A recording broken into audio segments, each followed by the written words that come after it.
A lot of this isn't going to make sense to you, and I'm sorry about that. I'm just going to start at the beginning, with the house.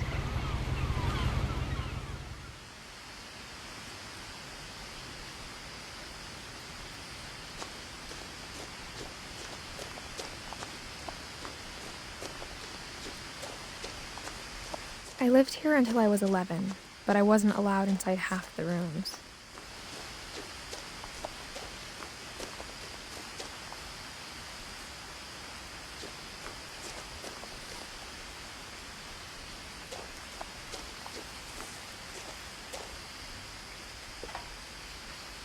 Inside the mailbox were bills from 7 years ago, marked urgent, open immediately.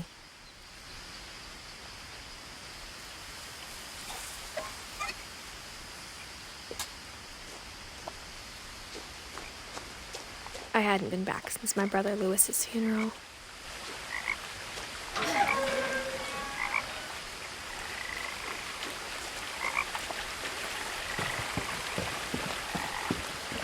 In her will, my mother left me a key, but didn't tell me what it unlocked.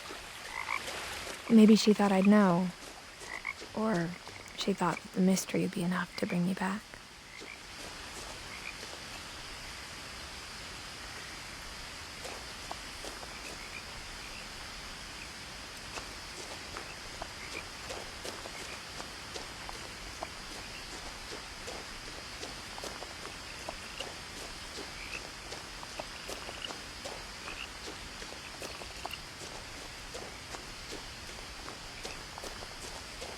No one had driven this way in a long time, but I saw a few hoof prints.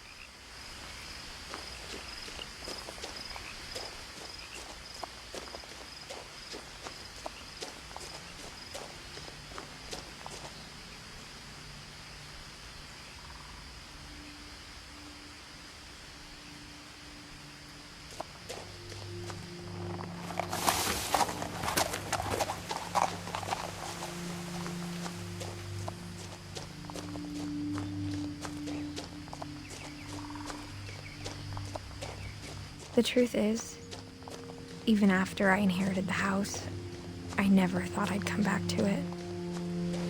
But now I had questions about my family that only the house knew the answers to.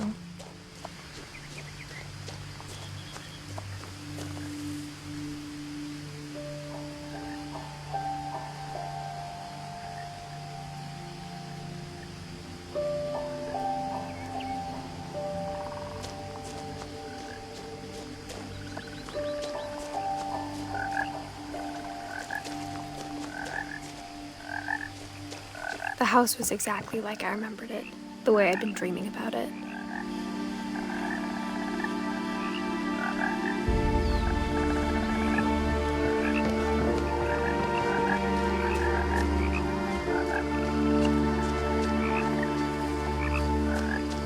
As a child, the house made me uncomfortable in a way I couldn't put into words.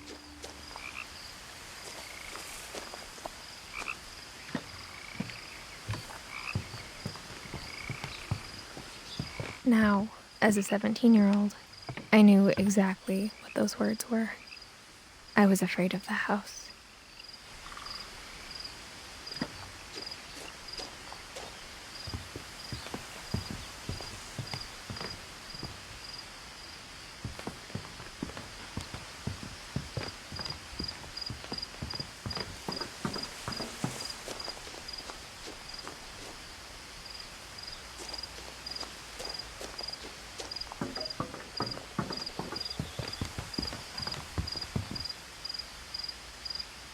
I hoped the key might unlock the front door. It didn't.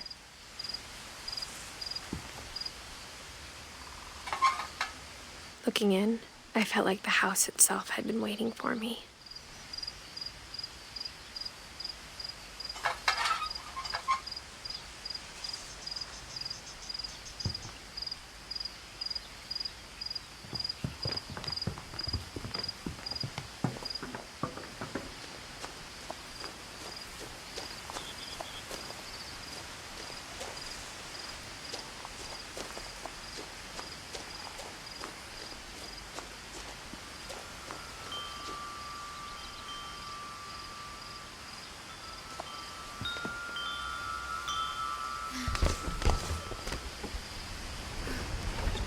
Crawling through the doggy door used to be a lot easier when I was 11.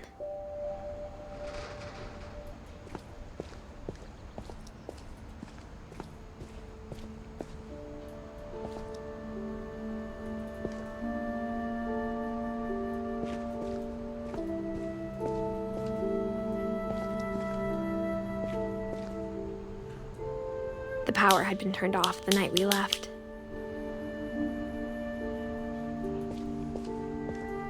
For the first time in years,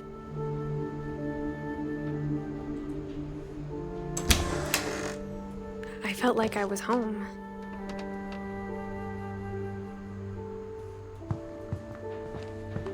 But instead of a family, there were just memories of one.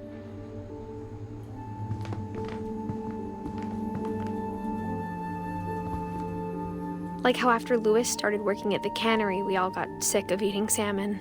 Except our cat, Molly.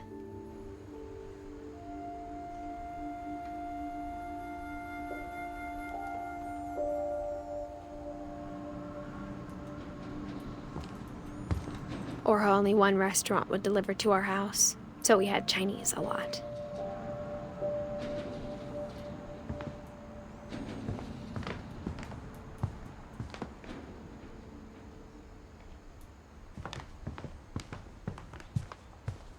The table was still a wreck from the night we left.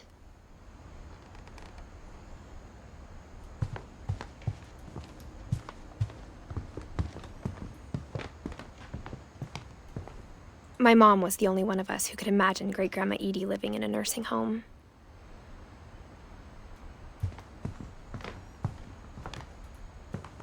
Nothing in the house looked abnormal. There was just too much of it, like a smile with too many teeth.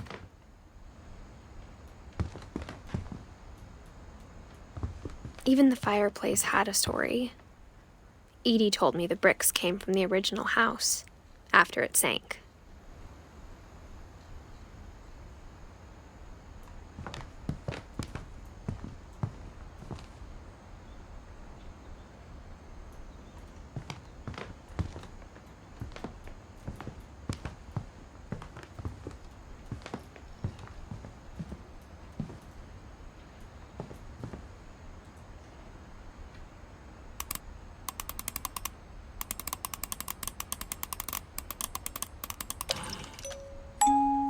Great-Grandpa Sven built a music box for Barbara, along with the rest of the house.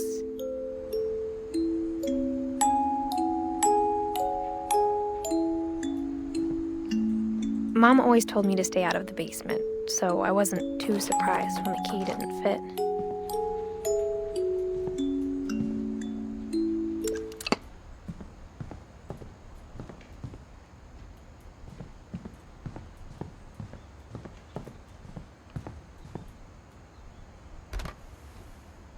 Edie told me once that every Finch who ever lived is buried somewhere in the library.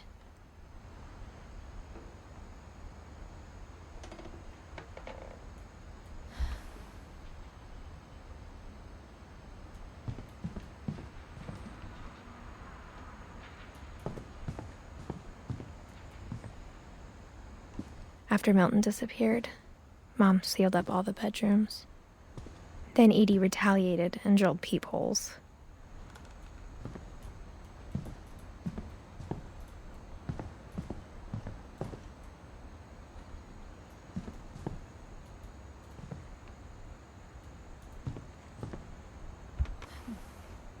The last time I was in Edith Sr.'s room, I was 10 and she was painting my portrait.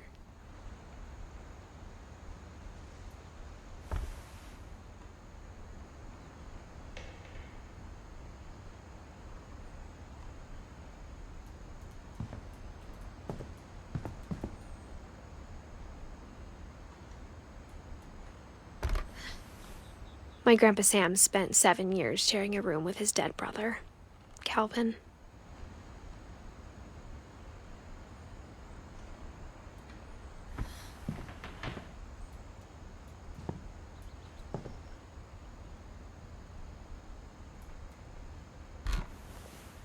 As a kid, I just assumed every house had peepholes and sealed rooms you weren't allowed inside of.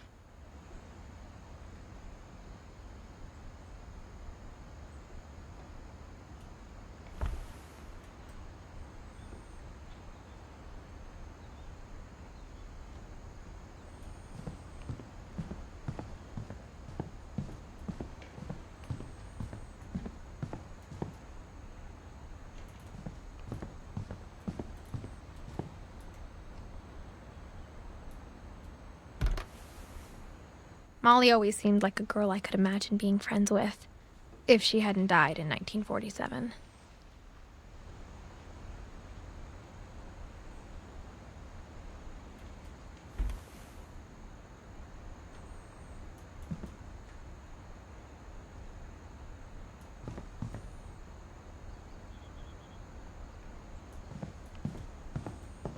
I spent a lot of time playing in Great Uncle Walter's room.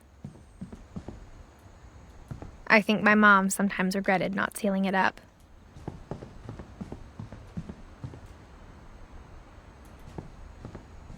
Lewis told me there were secret passages, but I never believed him.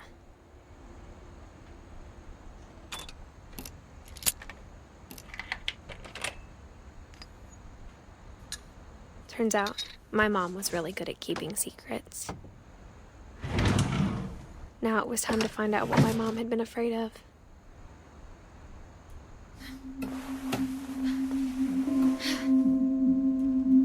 From the paintings on the wall, it was clear my brother Milton had been here before me.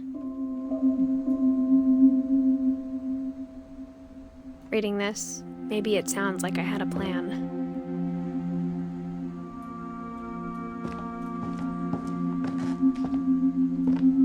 But I had no idea what was behind that door.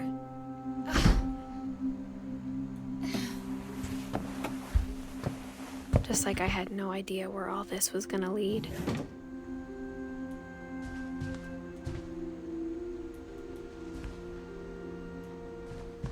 I grew up looking at Molly's room through the peephole.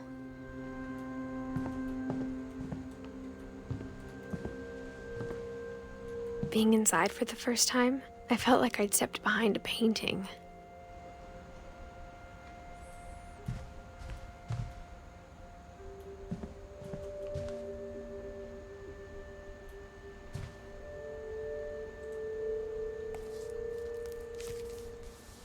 December 13th, 1947.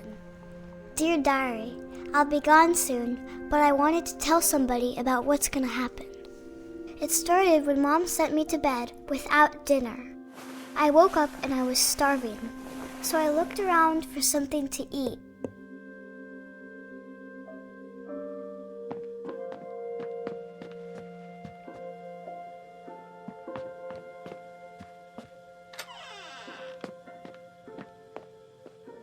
I kept eating and eating.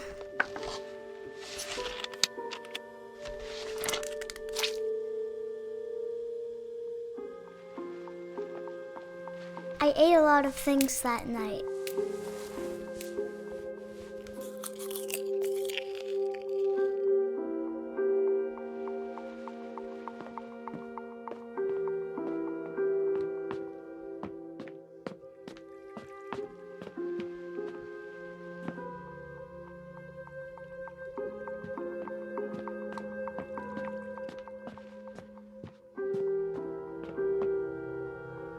The gerbil food was dry, but I didn't mind it.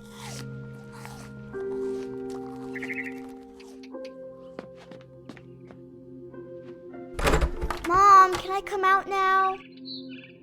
Sweetheart, it's late. Go to sleep.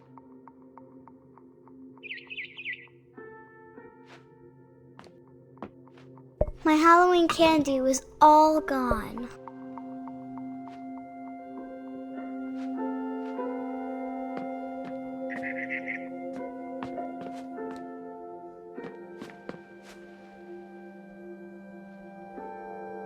Then I heard chirping outside my window. It was a barn swallow going back to her nest.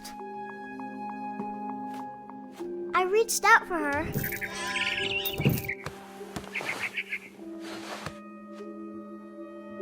And suddenly, I was a cat.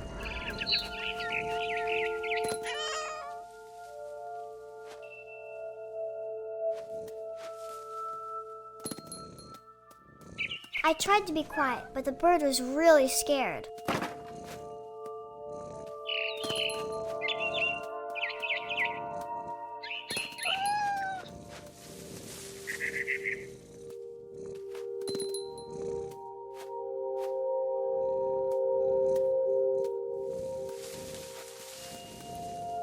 Mom and Dad didn't even look at me.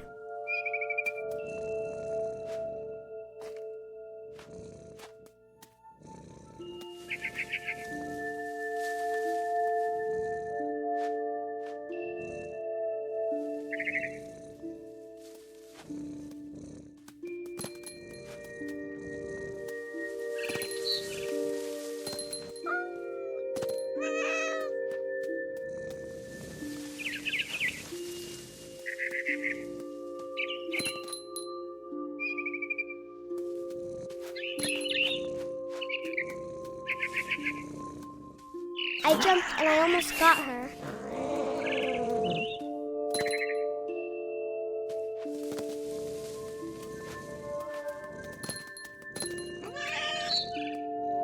I could tell she was getting really tired.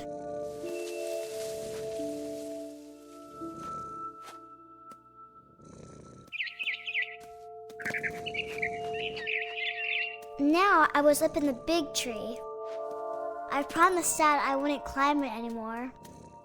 All I cared about was eating that mama bird. I gobbled her up. And suddenly, I was an owl. First, all I heard was the wind. Then I heard little teeth nibbling in the grass.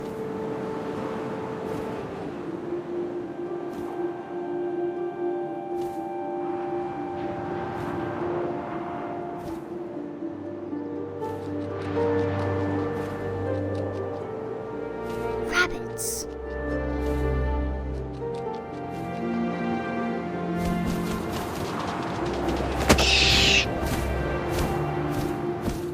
I imagined his face looking up and seeing mine through my talons. I swallowed him up, and I didn't chew one bit. Then I flew off to find something bigger.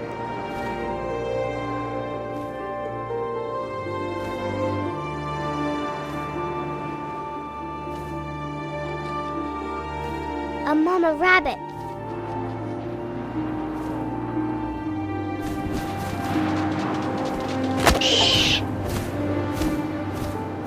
She was almost too big to carry. I started choking, but I couldn't stop eating. And suddenly, I was a shark.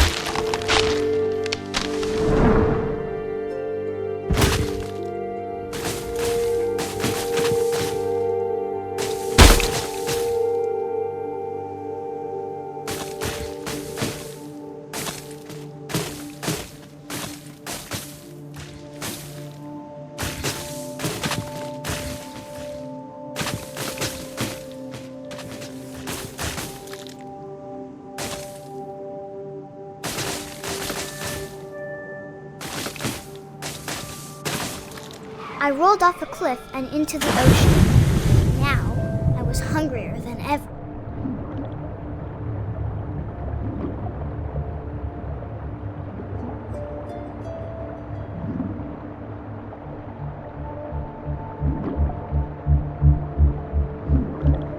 I wanted fat, juicy seals. I tore off her flipper, and it tasted really good.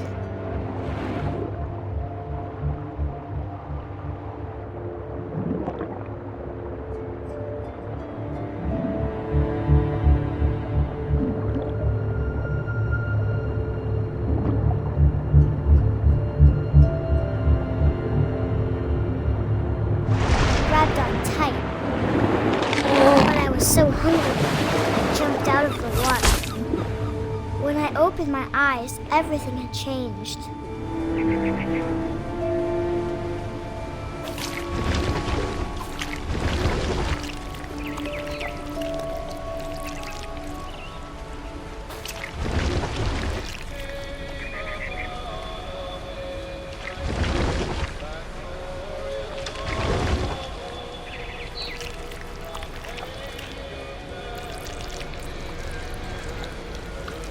Now I was a monster, and I smelled people everywhere.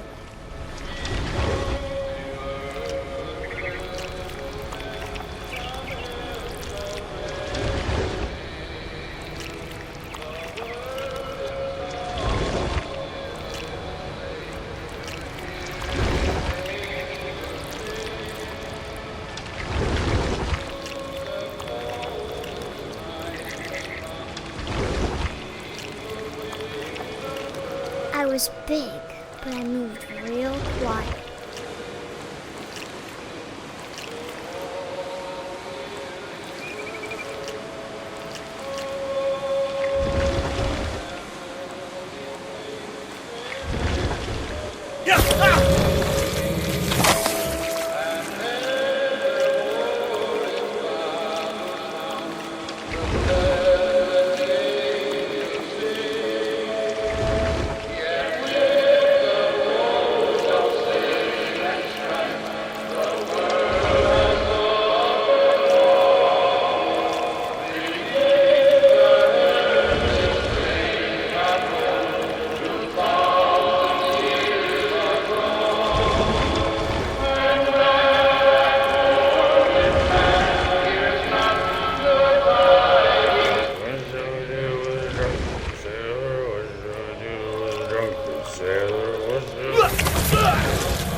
Passenger, I was still hungry. And across the water, I smelled something new. Something I had to have, so I swam towards it.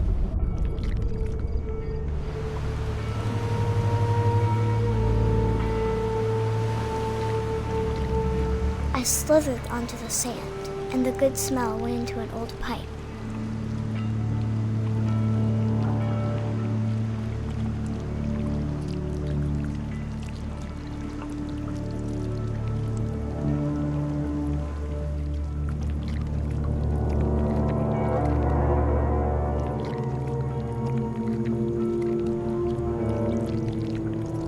I got closer and closer.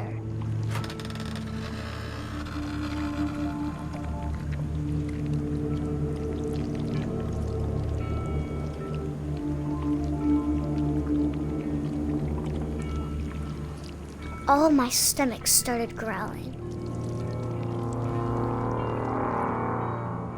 And suddenly, I was me again. I held my breath for a long time, but I couldn't hear anything. I think it's waiting for me to fall asleep. But it's not going to wait much longer. It needs to feed, and we both know I will be delicious.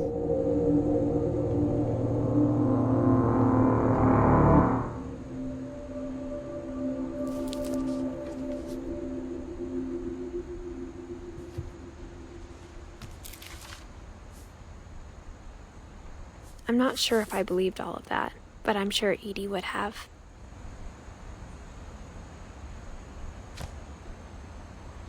I got the sense Edie had spent a lot of time here, before my mom sealed the doors.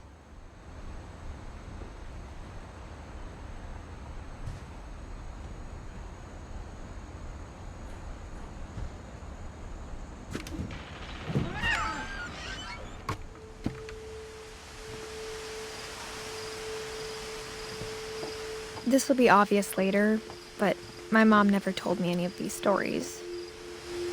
Edie would have, but Mom didn't like bringing up the past. Though, when we adopted a stray kitten, she was the one who named it Molly.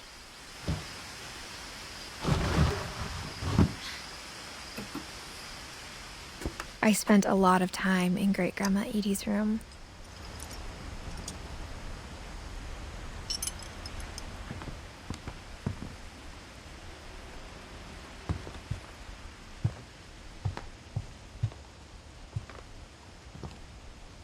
We got along, and it was a good place to hide from my mom. When Edie told people Sven was killed by a dragon, she could also have said he was building a dragon-shaped slide that collapsed. She could have, but she didn't.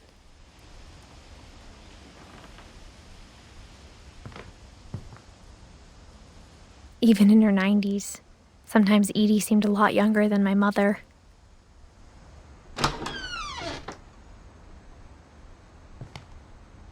The only trace Grandpa Sam's first wife, Kay, left on the house was the pink bathroom. It was a pretty big trace.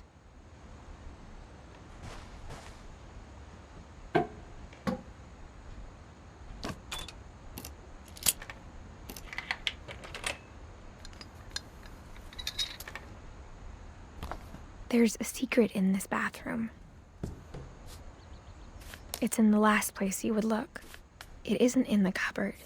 It's hidden in this book.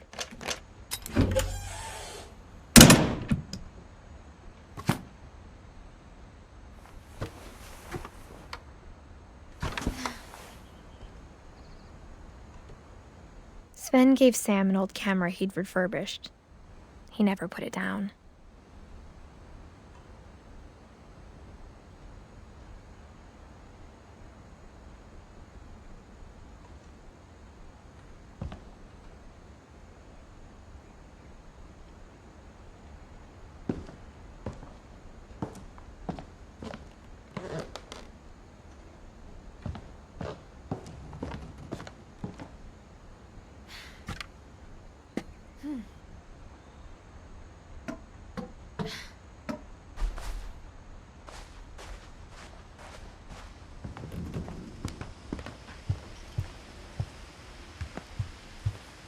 Edie gave a big interview about a mole man living under the Finch house.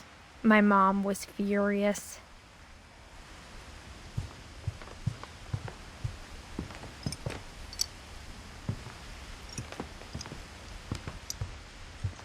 Louis died a week before we left, but Edie had already started to memorialize him. Her room was like a museum.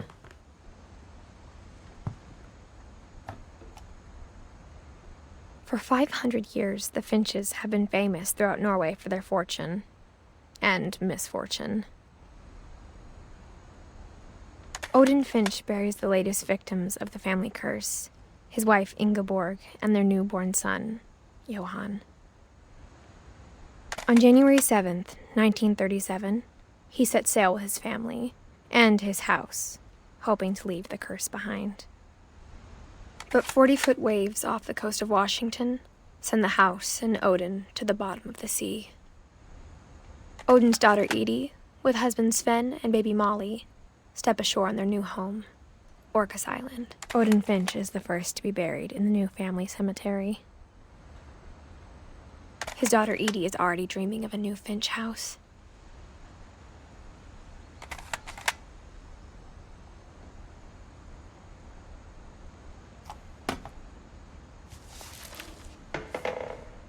Whatever's wrong with this family, it goes back a long ways.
I knew Grandpa Sam had a twin,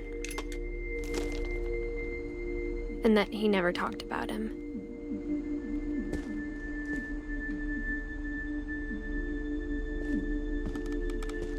I guess my grandpa didn't like history any more than my mom did.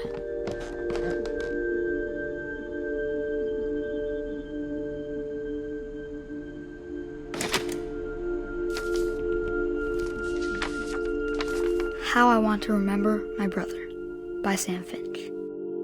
The thing I remember is that when he made up his mind, that was it.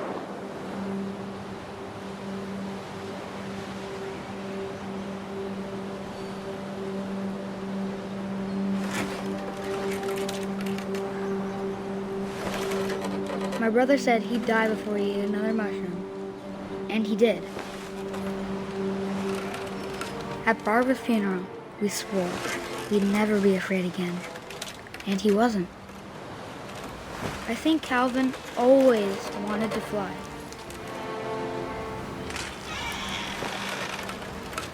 Sam! Calvin! Dinner's ready! Coming! But that day, he finally made up his mind to do it. I told him going around was impossible. Maybe if I hadn't said that,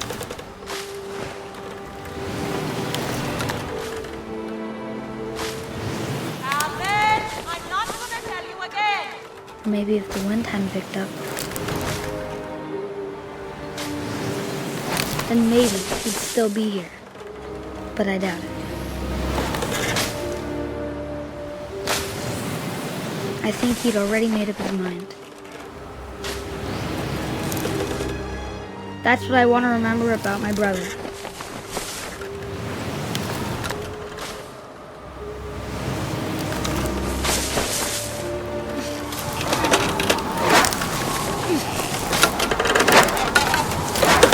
The day he made up his mind to fly.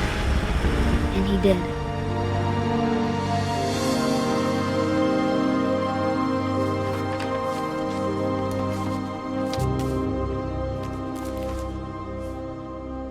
Calvin's story felt strangely familiar. When I was younger, I remember trying to do the exact same thing.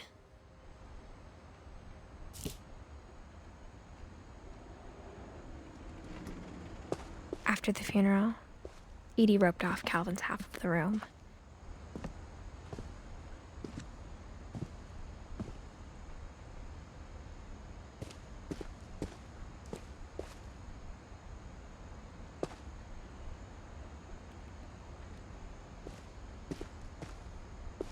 Mom said Grandpa Sam enlisted at 18 and never set foot in the room again.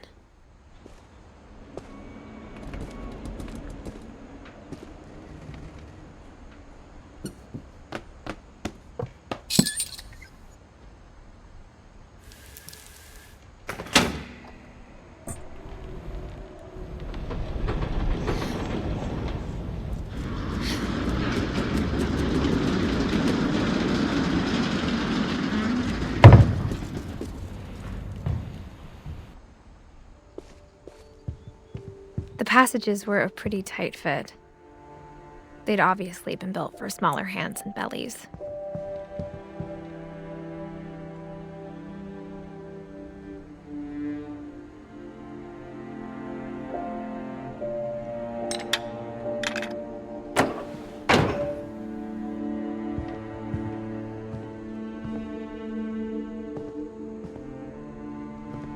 Whenever people ask me about my family, the first thing they always want to know about is Barbara.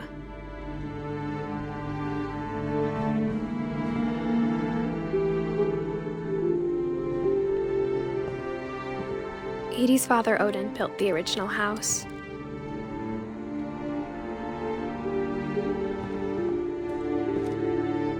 Mom must have locked the third floor stairs on the night we left.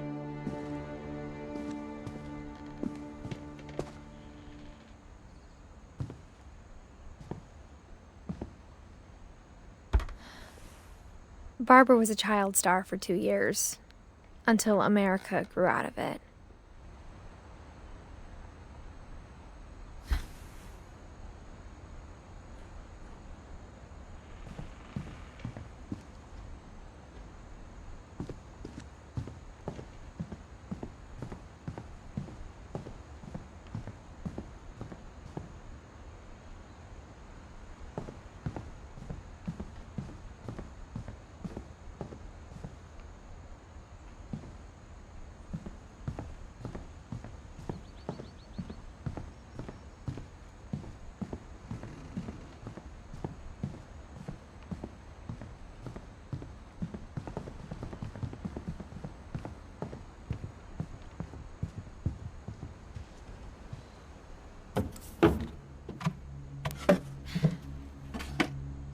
Growing up, I always thought of Barbara as a child star.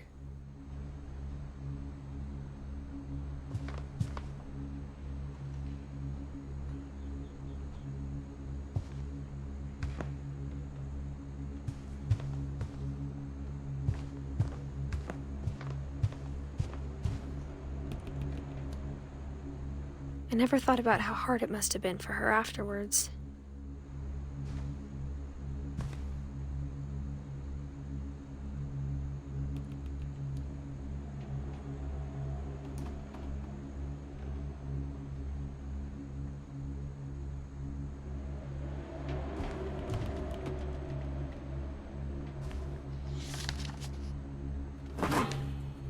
Of all the stories people wrote about Barbara's death, I'm surprised Edie saved this one.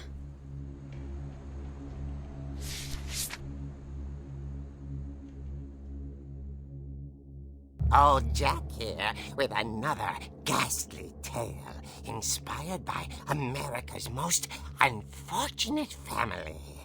I'm calling it The Surprise Ending of Barbara Finch. As a child star, Barbara was famous for her scream. Now at 16, she was all washed up. A has-been. But in a lucky break, she'd been asked to perform her signature scream at a local convention for monster movie fans. It was just the boost her career needed. Unfortunately, her scream hadn't aged well. Getting better. I think you just need the right motivation. Her biggest fan and current boyfriend, Rick, was about to demonstrate when... Now that was a great scream. It was Barbara's father, Sven. He'd slipped into a table saw and had to be rushed to the emergency room. So Barbara got stuck babysitting her youngest brother, Walter. Her convention comeback was cancelled. Okay, I'm hearing frustration, but I'm not hearing terror. What if I tried... A gang of hoodlums in Halloween masks have been terrorizing Orcas Island tonight. Police are urging residents to... That came from the basement. You're right! Also, I loved your delivery on that. Why is your basement door locked? Because my dad likes making puzzles and secret passages. There's a key hidden in the music box. The secret is to keep winding and winding until finally the key pops out. Thanks, babe. I'll be back in a sec. 20 minutes later, Rick hadn't returned. So Barbara went to look for him, right on cue. She reached for the music box.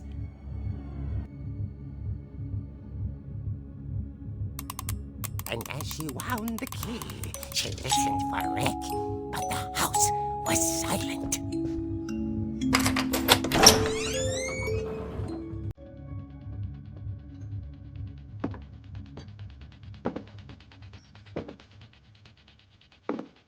She found Rick's crutch and imagined the worst.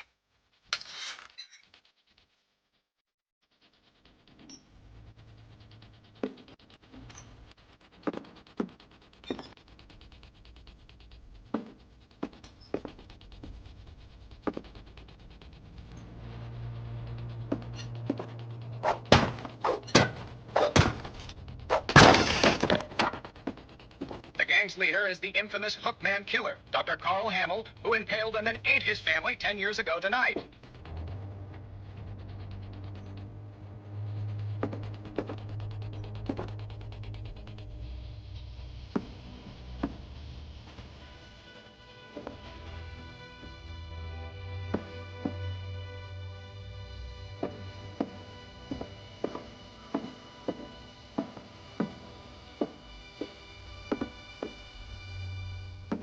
The fridge rattled and grew still.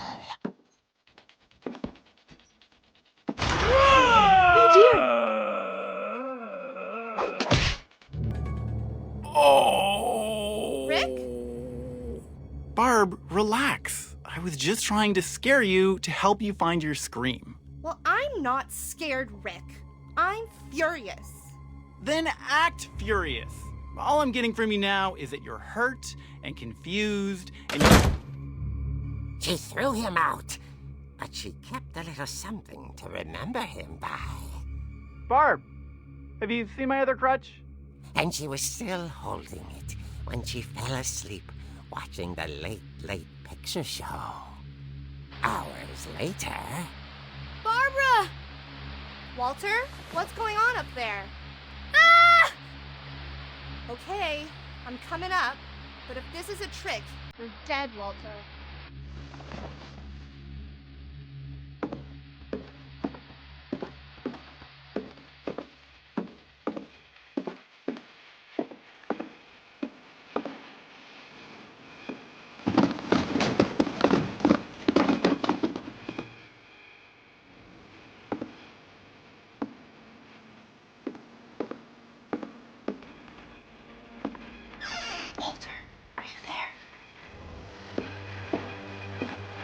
Walter vanished, but his bedside radio was still on. Orcas Island police describe the man as 6 feet tall, with a steel hook for a hand. Residents are urged to lock all doors and windows and notify the police of any suspicious activity. Barbara turned, saw the hook man, and was speechless. He was quite smashing.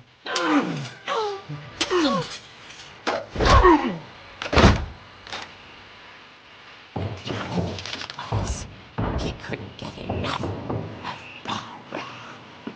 Okay, Barbara, there's gotta be another way out of here. That night, she played her part beautifully.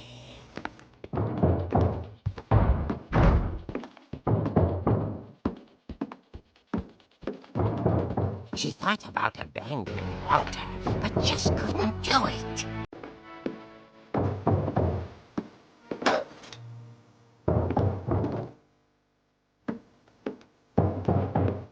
Molly hadn't been opened in years. The hinges grow.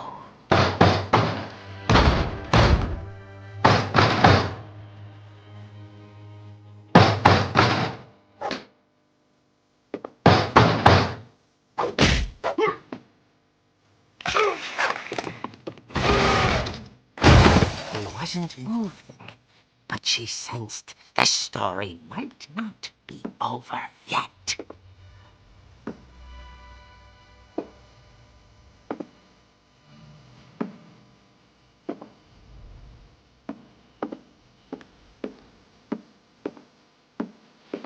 The hookman had vanished. She listened for his breathing, but all she heard was...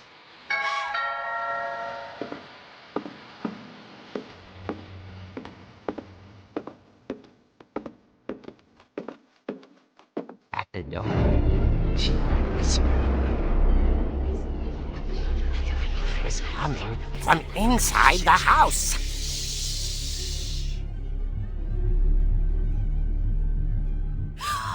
Oh dear. The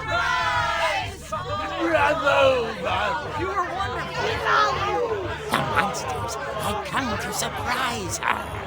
For Barbara, it was a dream come true. Then she saw what kind of monsters they were, and she realized what was about to happen. She was going to be famous. And with her final breath, Barbara Finch gave the performance of her life.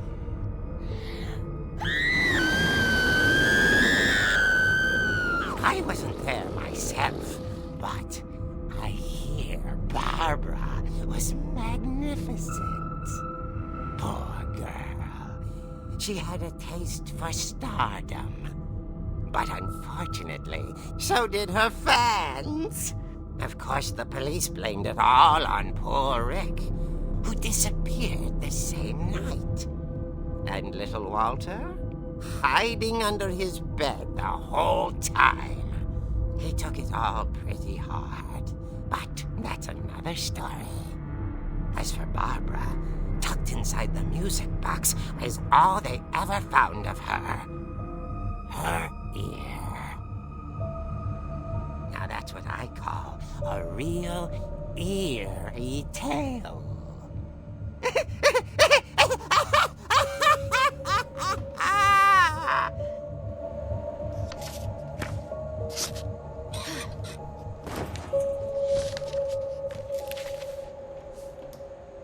Edie told me all Barbara wanted was to be remembered, as absurd as that comic was. Maybe what Edie saw was a happy ending.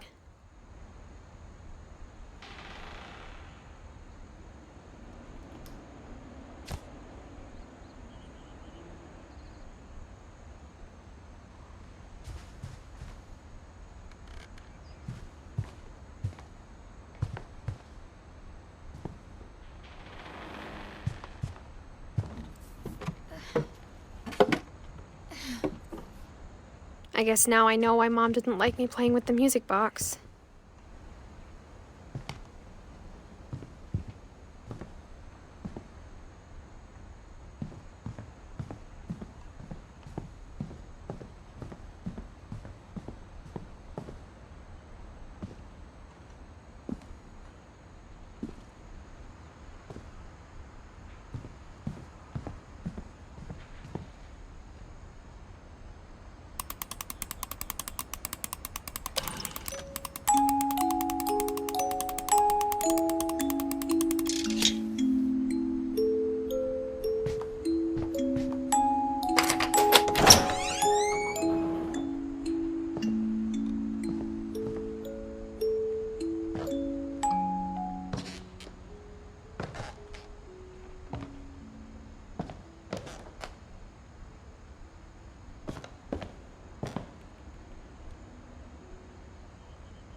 Mom said the basement was off limits, unless I wanted another tetanus shot.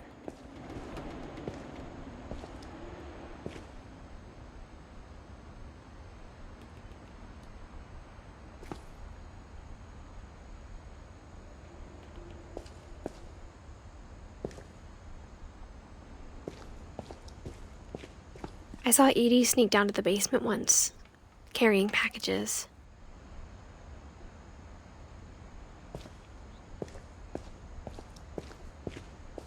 I thought maybe she was hiding presents.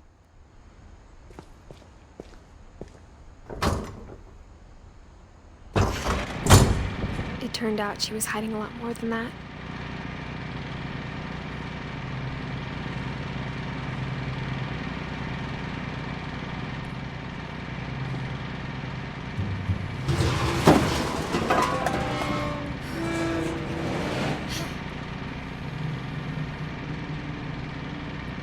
I remember asking Mom once about where Walter had gone.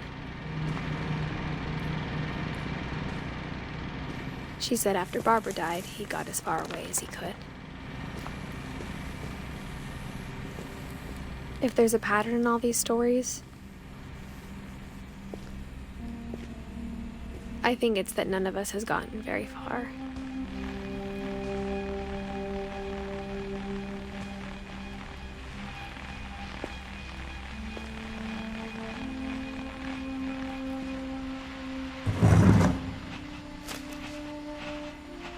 Goodbye, everyone. I can't believe I've been down here for 30 years.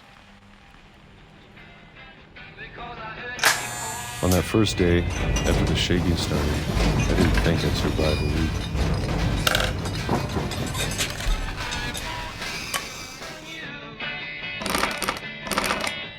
But after a few days, I settled into a routine. That's what kept me sane. Having a schedule, living for today. I always expected to be dead tomorrow. But if you wait long enough, you get used to anything.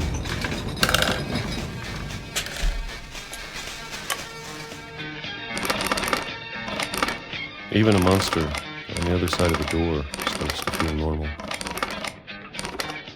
Almost friendly.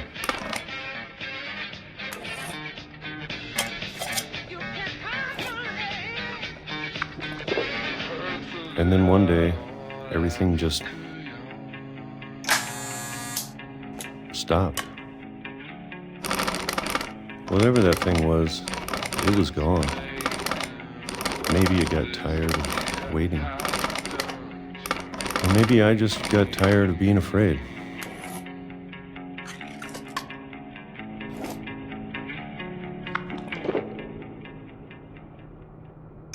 It's been a week now, the longest in 30 years. I'm done waiting. I have to leave while I still can.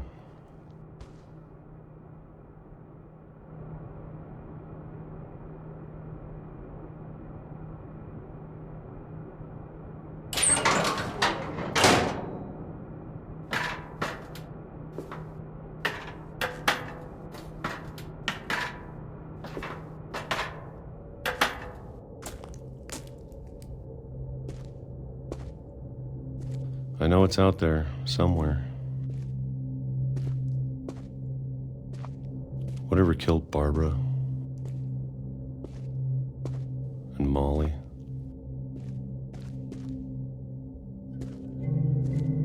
and Calvin.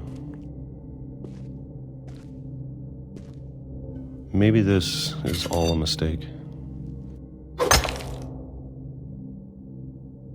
But I need to stop living the same day, even if it kills me.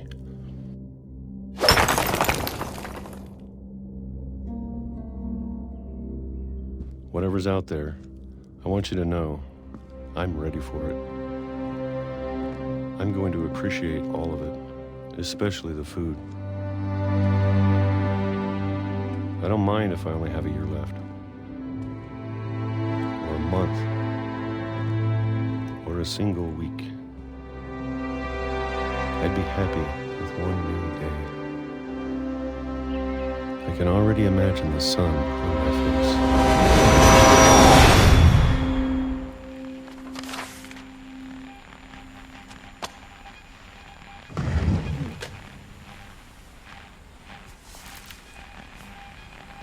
Walter died when I was 6. I can't believe my mom never told me he was down here.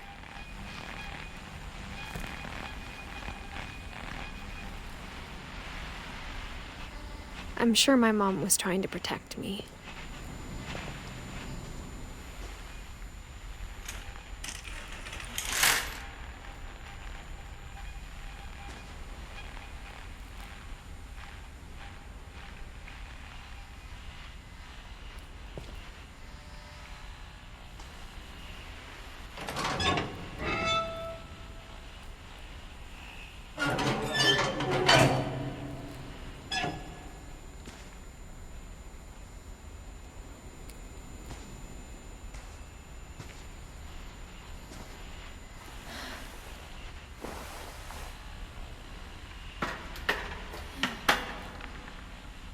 Maybe she was afraid I'd end up like Walter.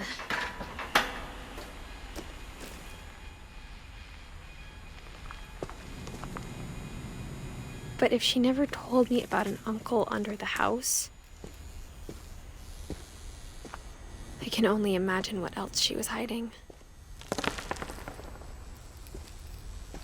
I don't want to make the same mistakes she made.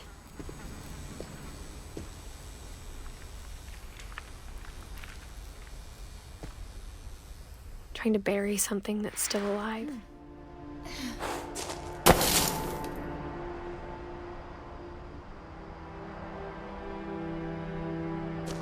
Now that there's only one of us left, or maybe two,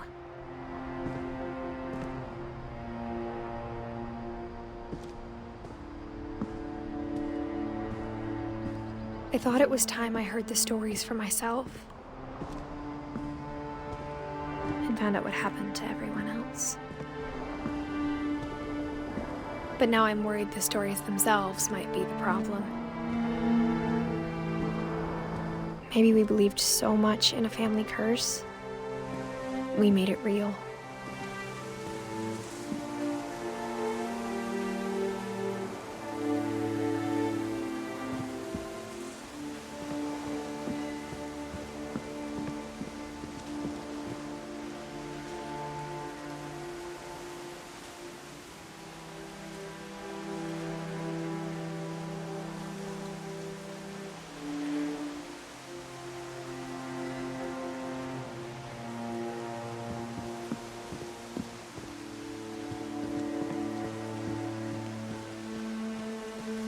I don't know if I should even be writing this.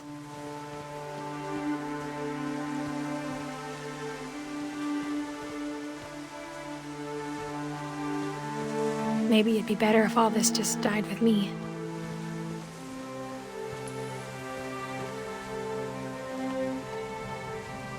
But I thought you should know about your family.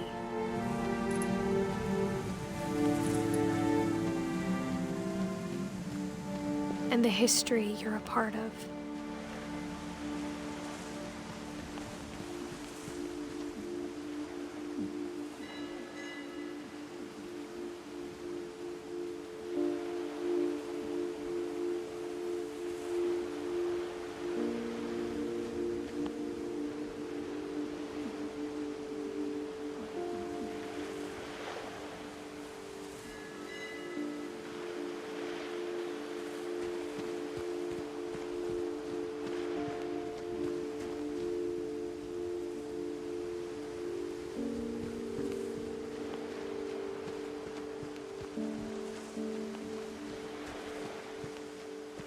Though to be honest, I feel as lost as you probably do right now.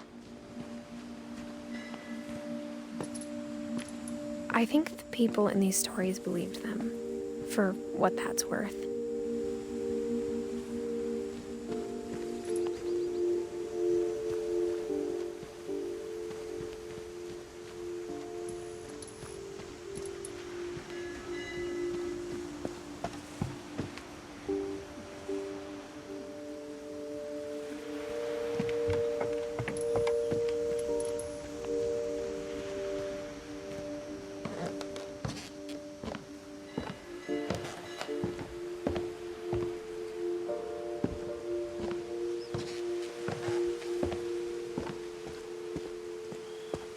And when you look at the house, that history of imagination and stubbornness and madness, any of it seems possible.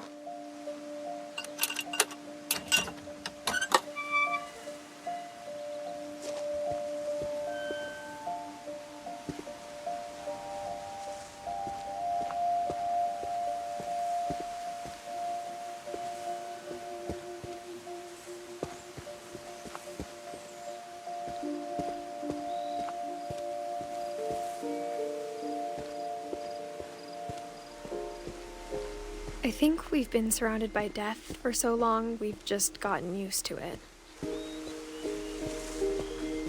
What kind of family finishes building a cemetery before starting the house?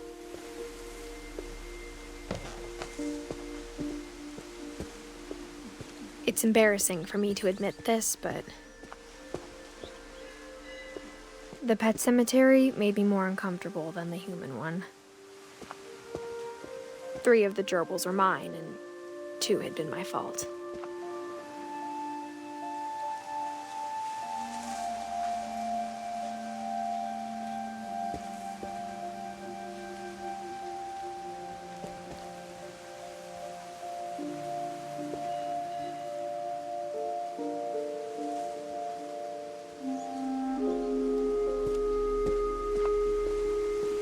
Sven built the house, but it was Edie who designed the cemetery.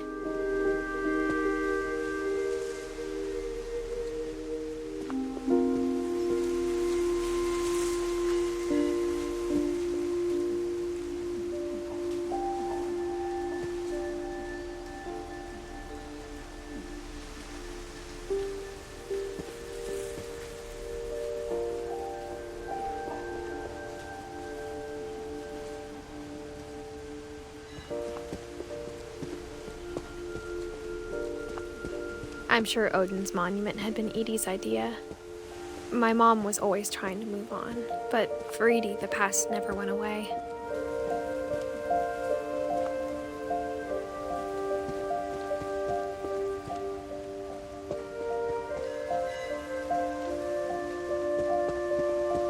She could see it poking out of the water at low tide.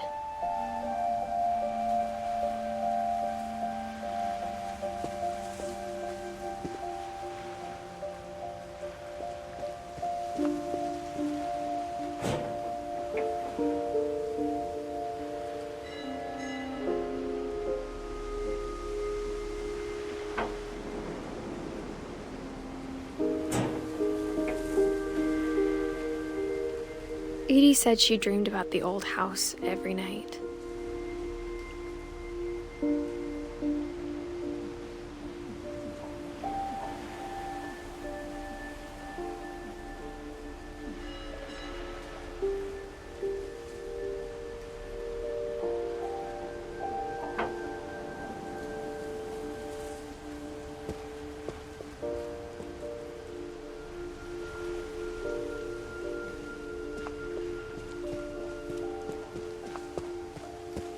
Edie's side was always easier for me to understand. But the older I get, the more I can see where my mom was coming from.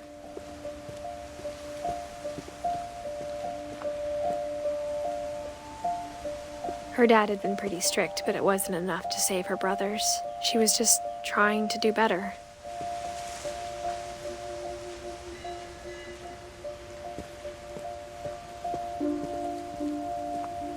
She lost 2 of her brothers, just like I did. I get why she tried so hard to protect us. We never found Milton's body, so my mom insisted we were putting up a monument, not a tombstone.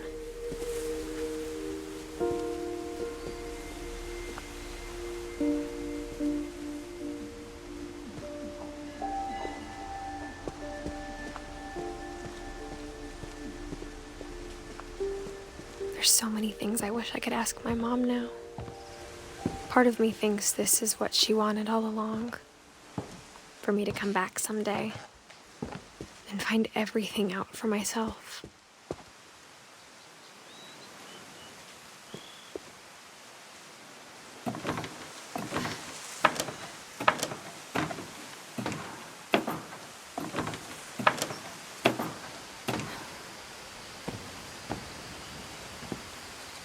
But looking back on it now,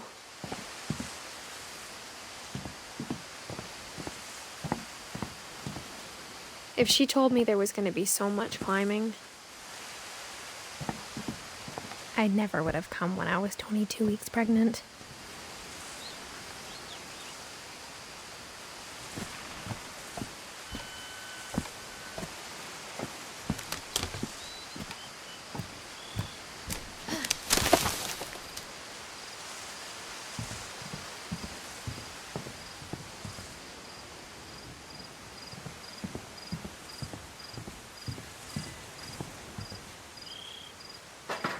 I never met Grandpa Sam, but I think he and my mom had a lot in common.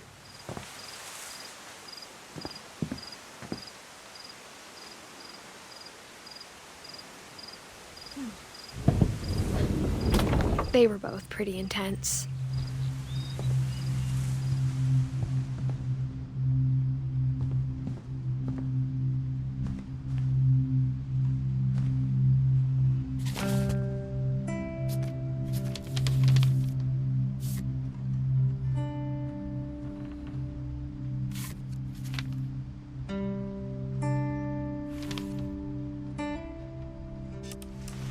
Dawn, I promise, you'll never forget this weekend. Yes, sir. These memories are gonna last a lifetime.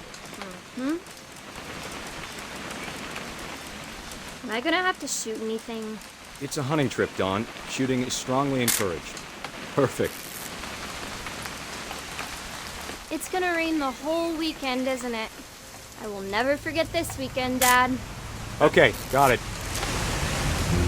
I'm gonna take some pictures, okay? Just be careful. The camera's older than you are. Aw.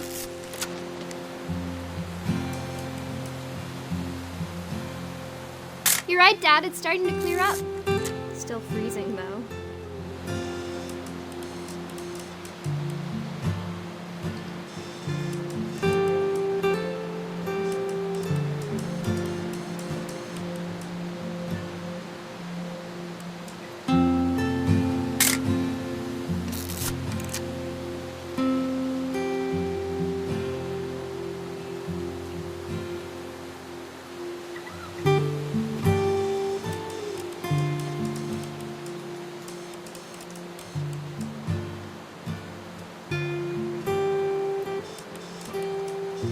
Definitely should not have drunk all that coffee.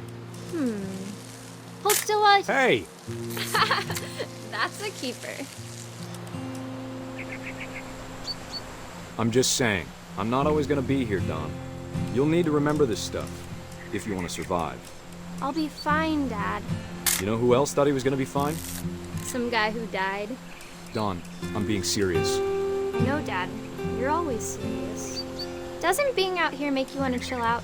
Well, to tell you the truth, I haven't been out here in 20 years. Don, don't you think you could find something more interesting to photograph?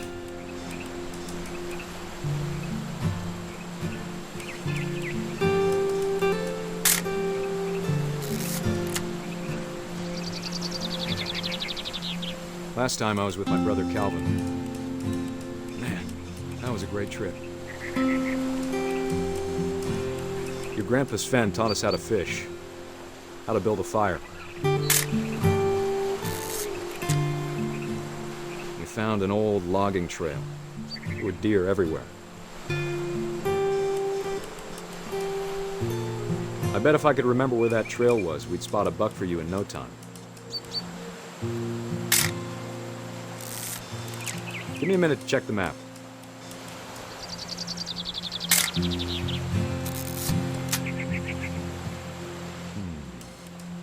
Dad! Good eyes, Don. Before you take the shot, let me get a picture of it.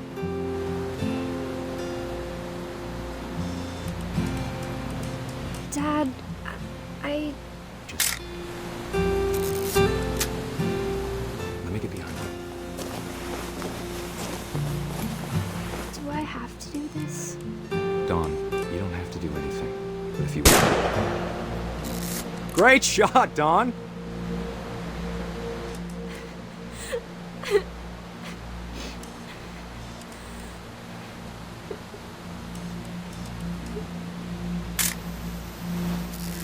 I'm proud of you, Don. Always remember that, okay?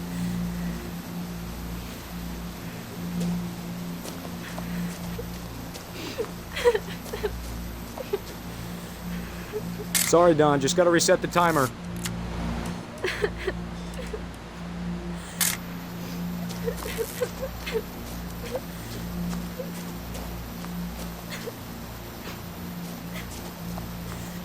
Dad, it's twitching.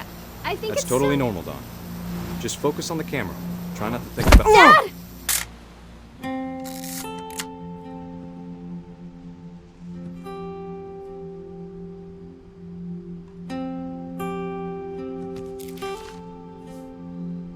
Of all these stories, that's the one I wish most that my mom had told me.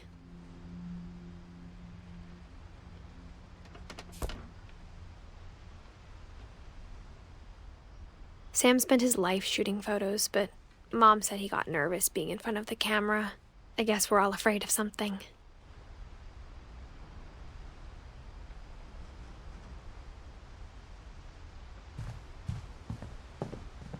Instead of hiding from death, Sam seemed to go out of his way to meet it.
After Sam died, my mom and Edie got really close. They'd both lost a lot.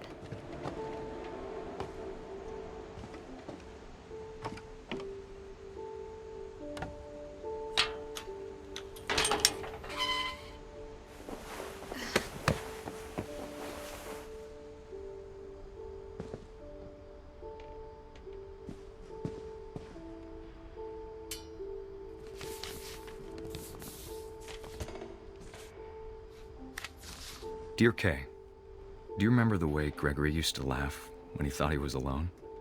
Like something funny was happening, but only he could see it. I think he saw things the rest of us don't.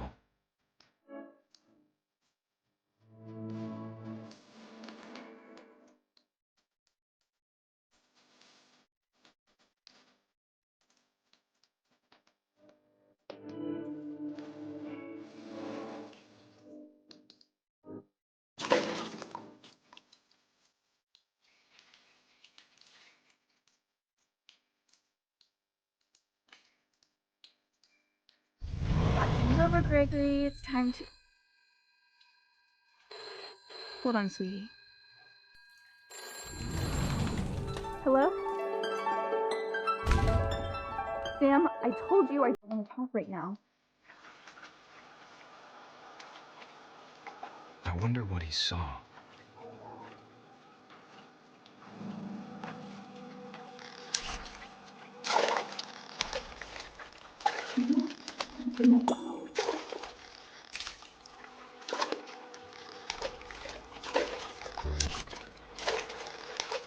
What his world was like. He reminded me so much of Calvin. Lost in his imagination. Whatever it was, he saw.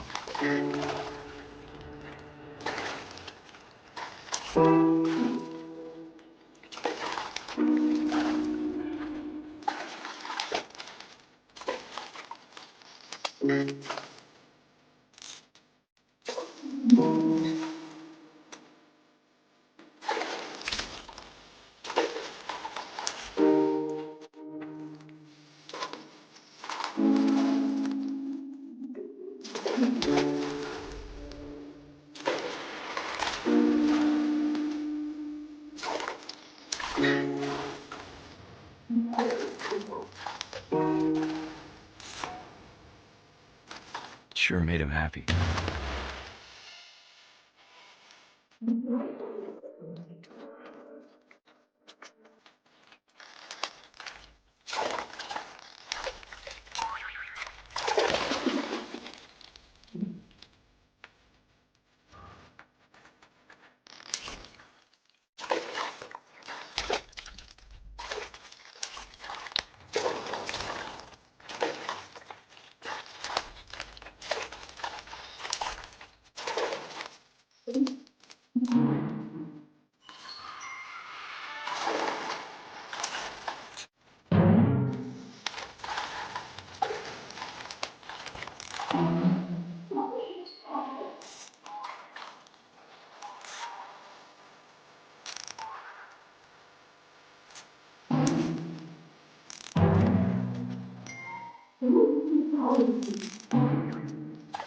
I know how silly it sounds.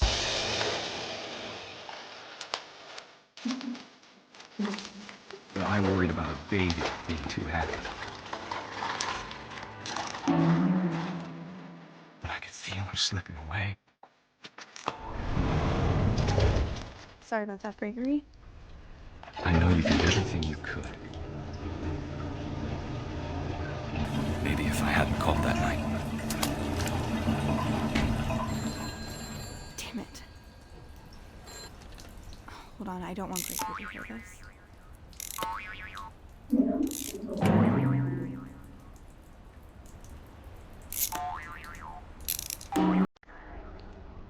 I wish he could have told us about the world he saw.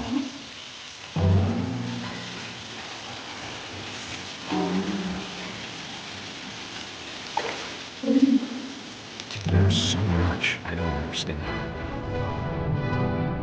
about Gregory, about everything.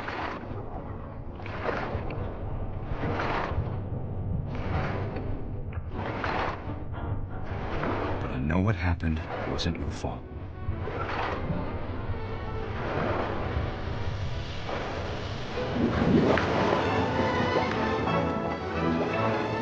I'm sure it's happened. And you want me to be happy too. Good luck, Kay. Love, Sam.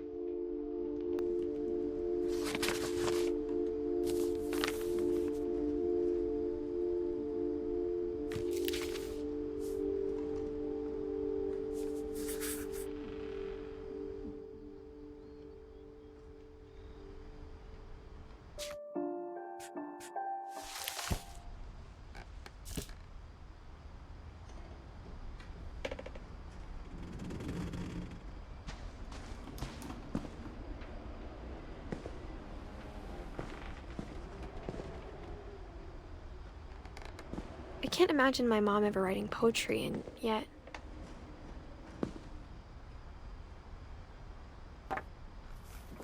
A poem for Gus, who always said the wedding was a bad idea. Our father never hit us kids, at least not very hard, before the day my brother said with teenage disregard that he'd be dead before he'd see a wedding in our yard.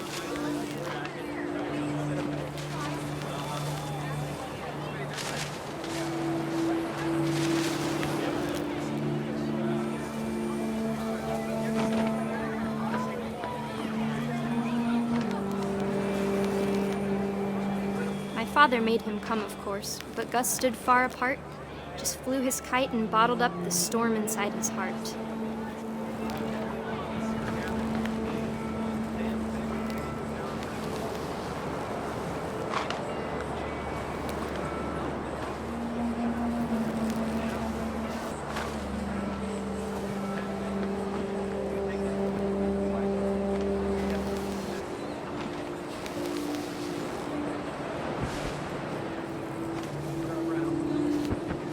I tried to talk him out of it, but though he'd never met her, "We don't need a stepmom," were the words that I now pronounce you husband and wife. You may kiss the bride.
When the time for photos came, Dad ordered him to come here. But Gus declined, and as a sign held up his middle finger.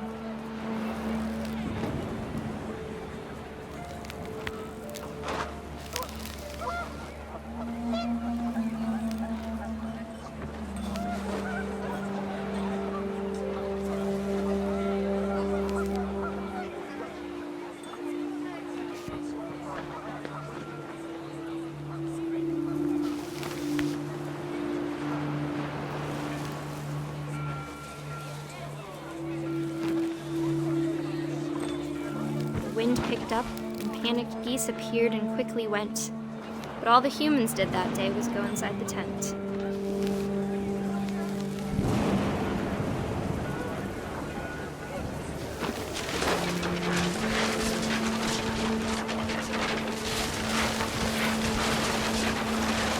The rain came down in buckets then, but no one seemed afraid that nature might destroy the tent our dad had crudely made.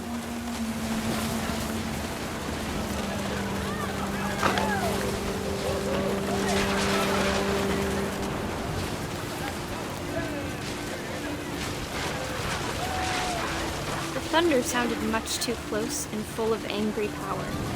But all my father said to this was, "Make the music louder."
wish that I could truly say I thought about you on that day. Out there on the beach alone, just you, the wind, the sea, and foam. But I didn't, until we found you.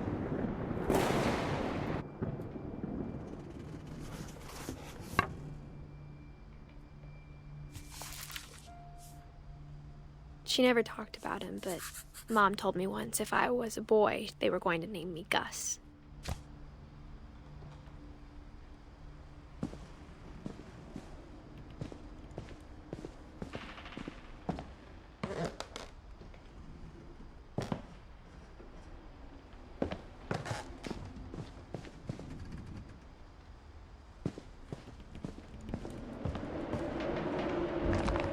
My mom moved up to the loft after her brothers died. At the time, it was as far away as she could get.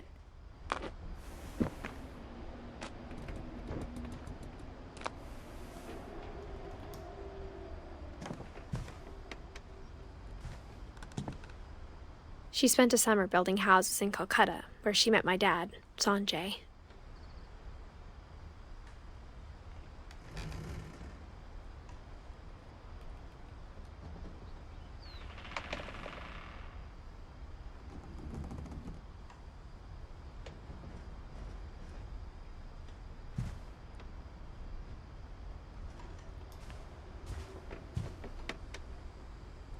Religion was another thing my mom never talked about, but I think it helped her a lot after her dad died.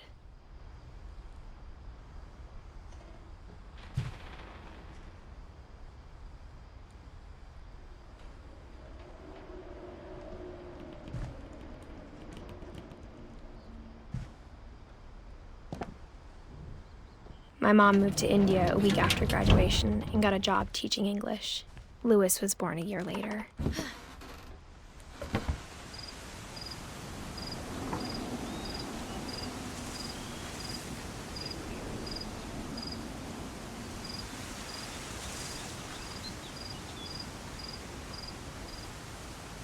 When my dad died, I don't think Mom knew where else to go.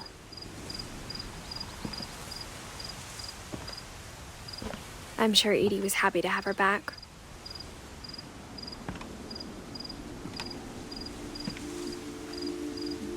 And to see kids in the house again.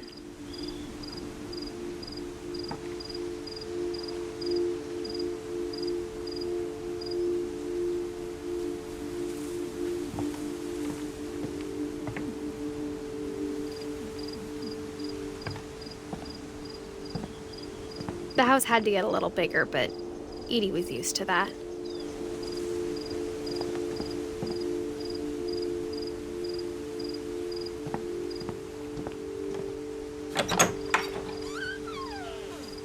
And for a while, things were good, almost normal.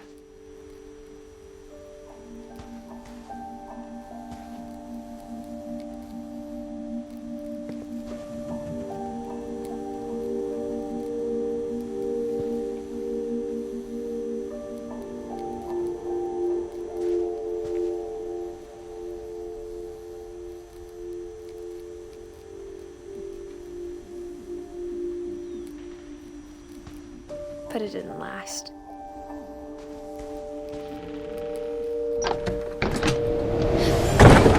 The beginning of the end was Milton's 10th birthday, when Edie gave him a castle.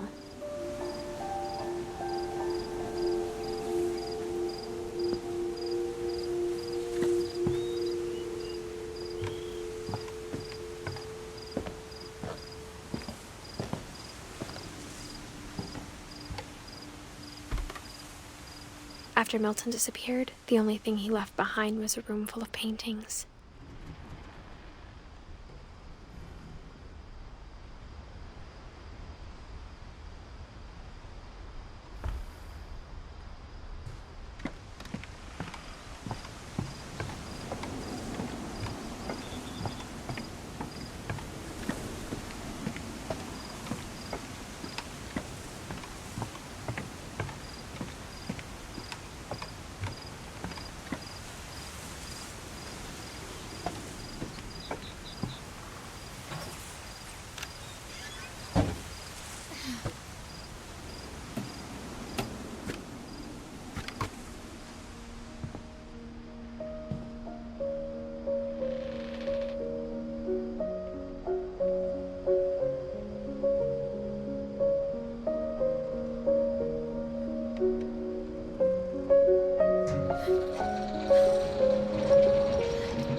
Milton Finch in The Magic Paintbrush.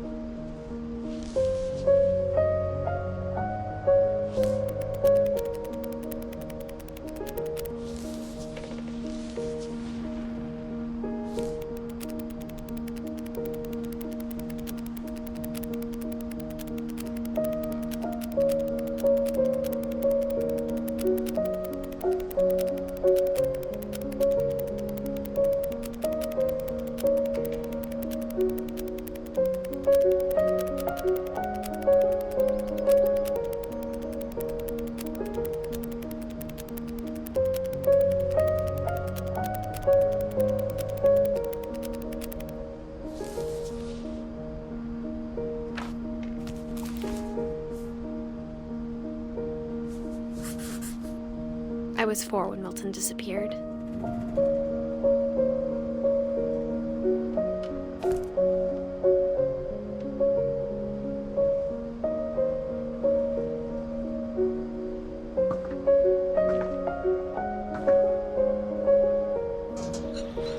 Mom spent months searching for my brother.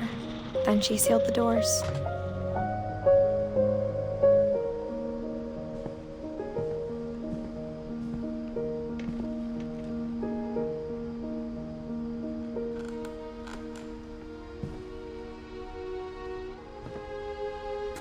Whatever Milton had found in the house, Mom didn't want it getting out.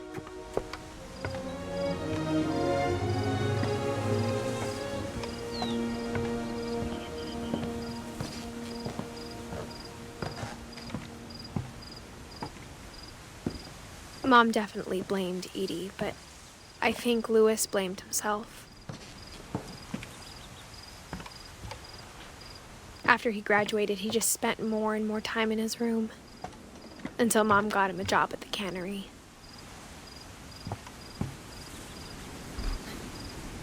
Everyone always told me to stay out of Louis's room, except Louis.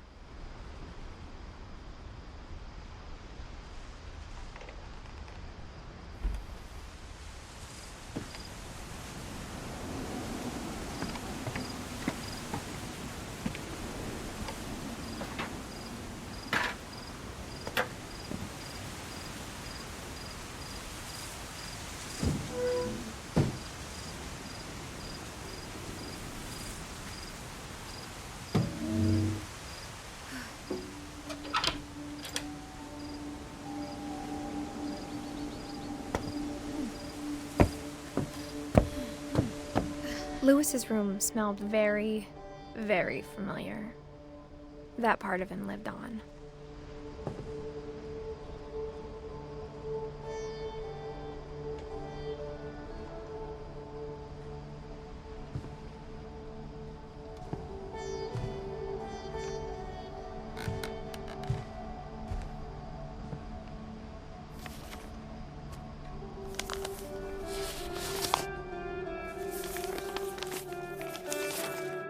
Dear Mrs. Finch, as Louis's psychiatrist, I can understand your desire for an explanation.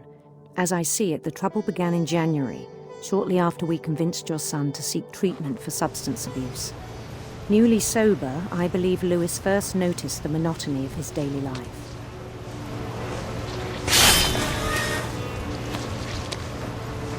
He kept working at the cannery. But he withdrew part of himself. In our sessions, I saw the same behavior. His mind began to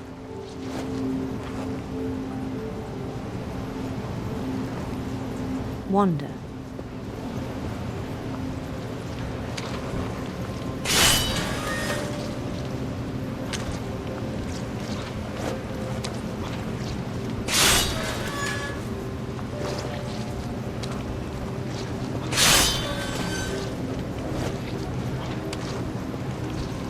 I asked him to describe it. He said he started small. Imagining a labyrinth.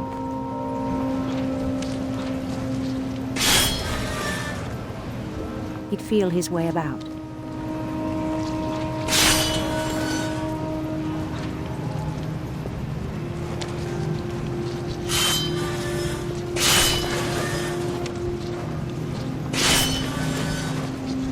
Then something moved.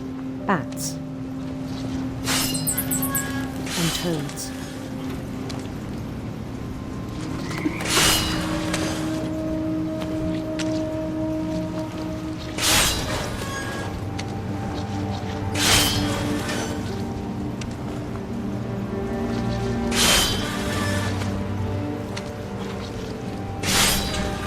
And things that have not names.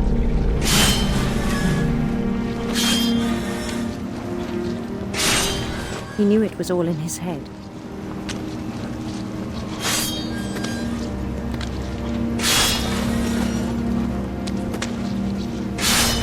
But he took it very seriously. I had hoped he'd find himself.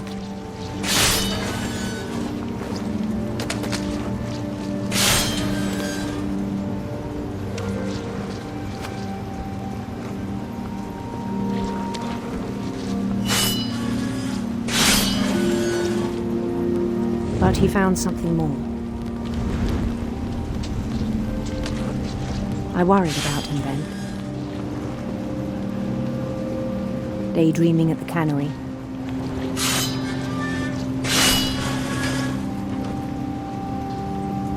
I spoke with his boss. But he said Lewis had become a model employee. Methodical, tireless, focused.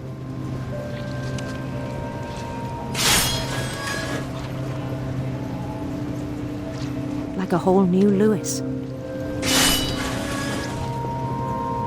So I let him go on.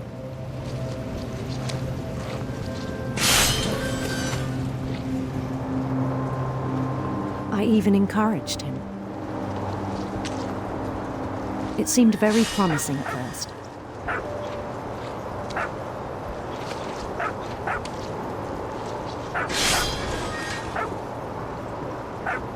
He told me he'd made a new friend.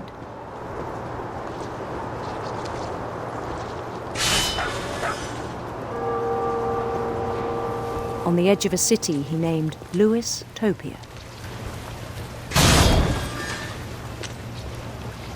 He built the city up slowly, brick by brick. Then he made musicians.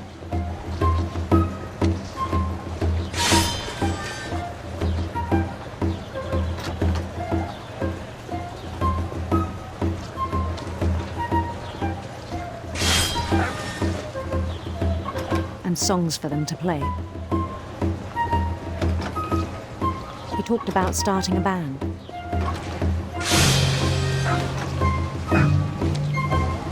And he was always humming something. Every day his imagination grew stronger.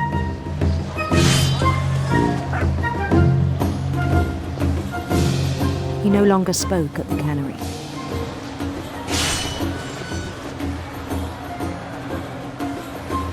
But his chopping was as reliable as ever.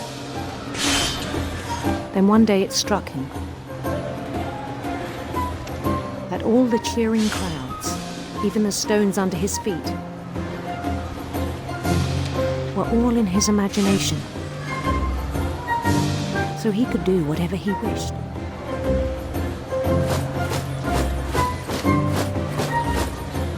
He held an election for mayor. And he won. They begged him to stay, but his mind was already wandering. It became a game for him.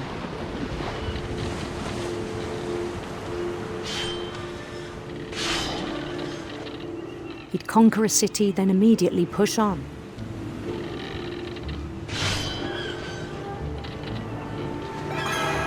New Louisville.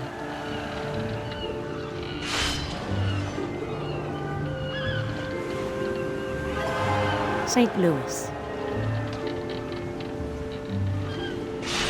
He started drifting away from our reality.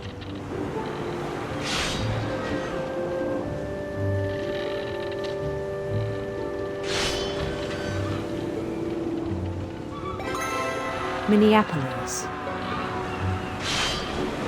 Until one day he forgot to go home from the cannery. Even as his mother pleaded with him, part of Lewis kept sailing on.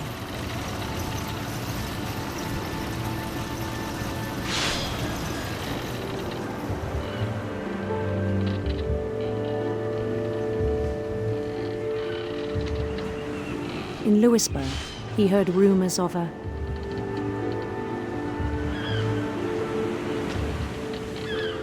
handsome queen.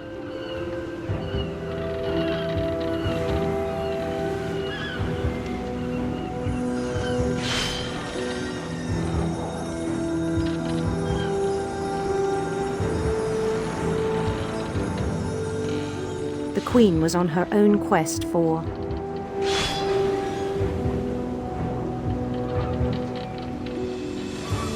sinister serpents.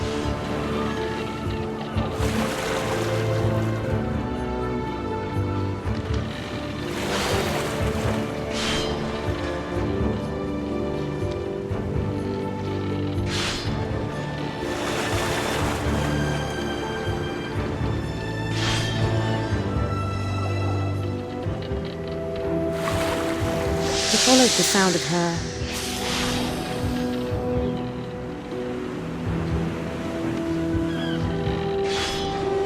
silver harp.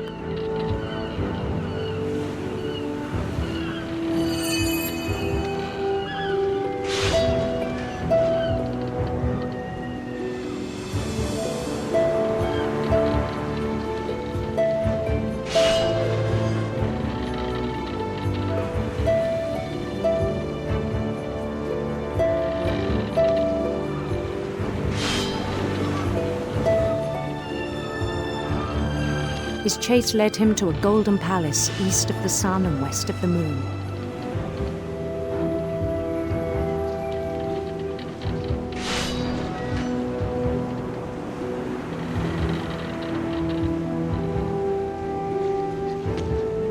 Even then, his logic remained sound.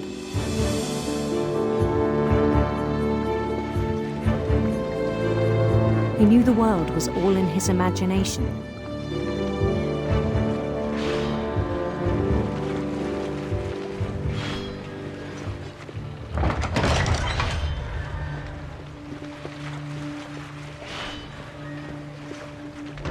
But he was so proud of having created it.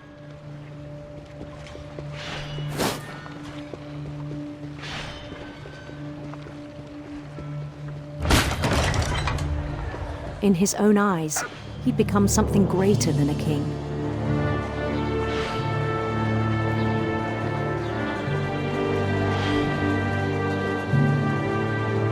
For someone who'd never known success in the real world, I think it was overwhelming.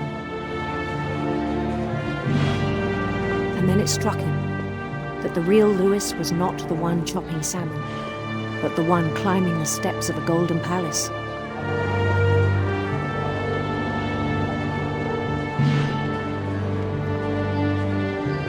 My imagination is as real as my body, he told me. It was hard to argue with him.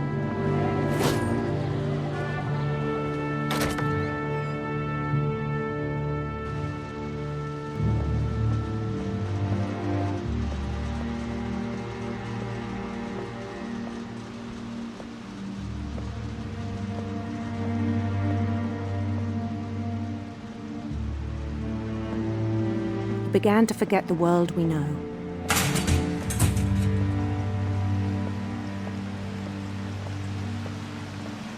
I think it pained him to remember Lewis, the cannery worker.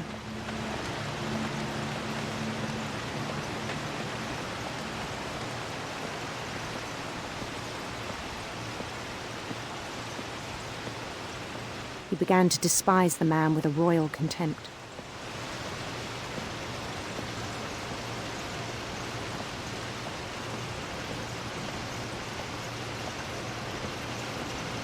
I still thought I could save him. Even after he said he was being crowned king over all the lands of wonder.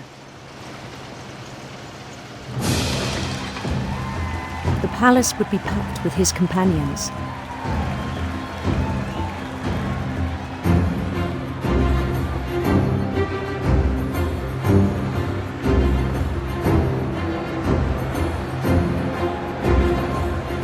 including the wise Calico who'd insisted on inviting me.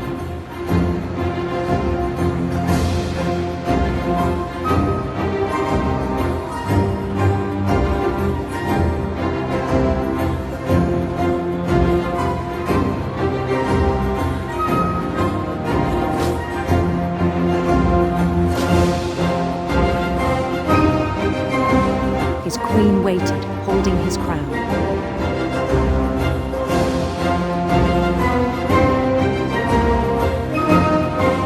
There was only one thing left to do.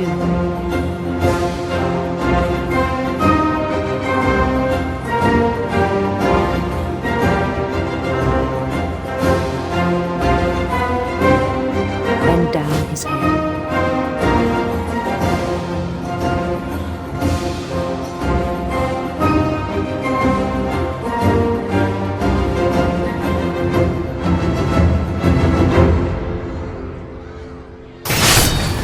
Rest, I think you know. Mrs. Finch, your son was a kind man who will be missed by all of us who knew him.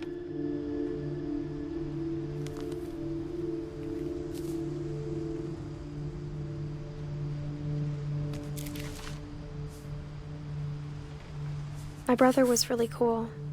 I wish you could have met him.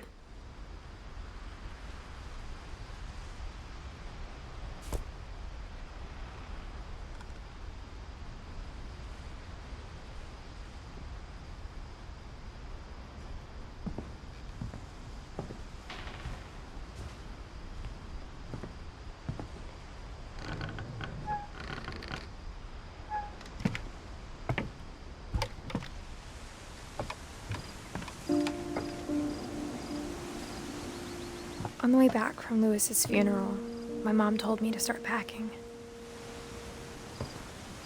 She waited until the day before we left to tell Edie. I'm not sure if she wanted to make it easier or harder.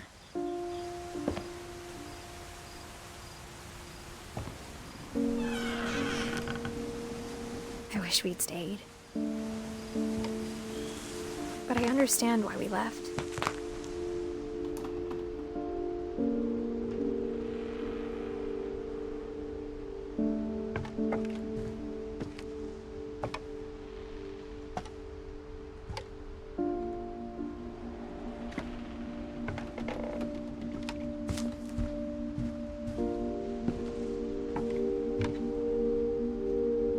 My mom ended up leaving everything behind.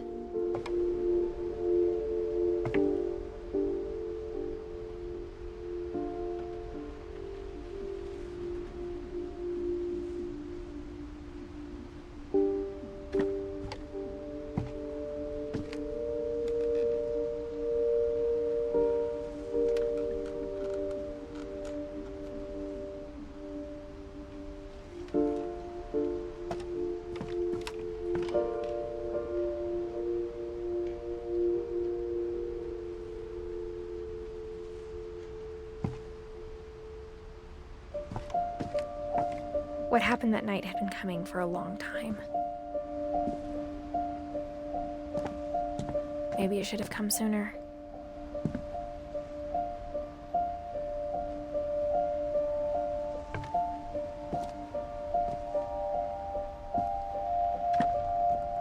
But it had to end one way or another. All that's left now is to tell you about that last night.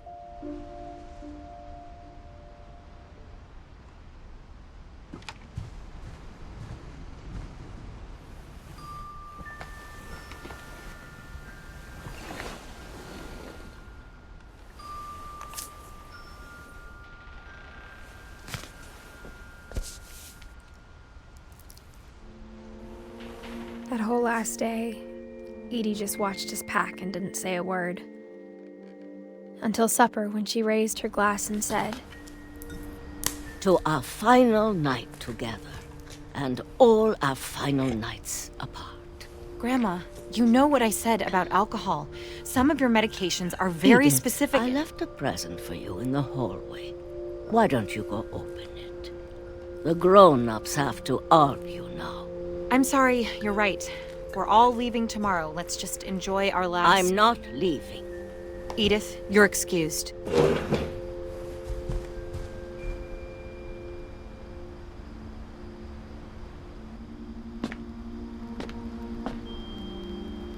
The power had been shut off that morning, but Edie always had plenty of candles.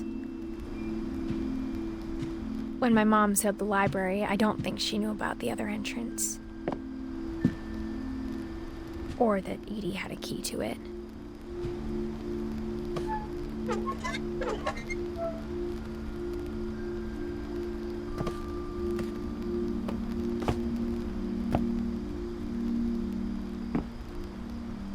That thing you're afraid of isn't going to end when you leave the house.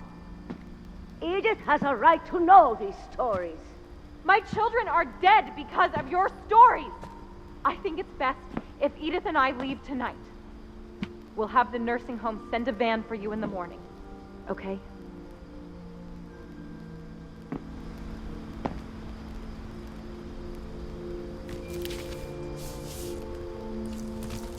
Dear Edith, there's so many stories I wish I could tell you, but there's only time for one.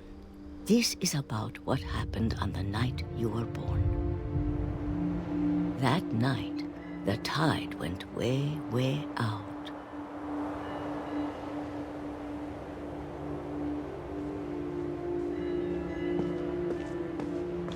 It was the first and last time I ever saw the old house aground.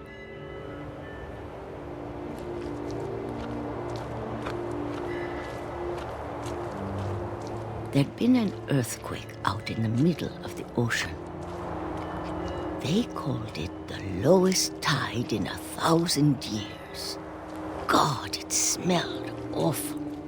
You know, I've seen that house every day of my life.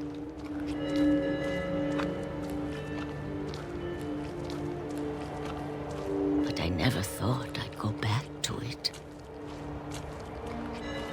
When the fog rolled in, I lost my way.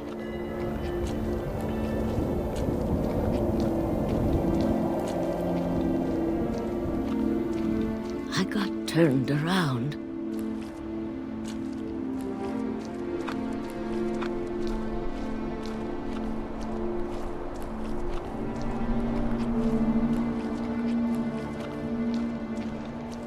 For a while, I wandered.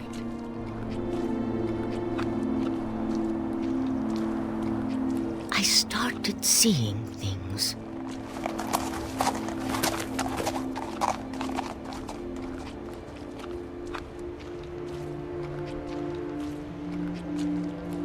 Things I'd forgotten had ever existed.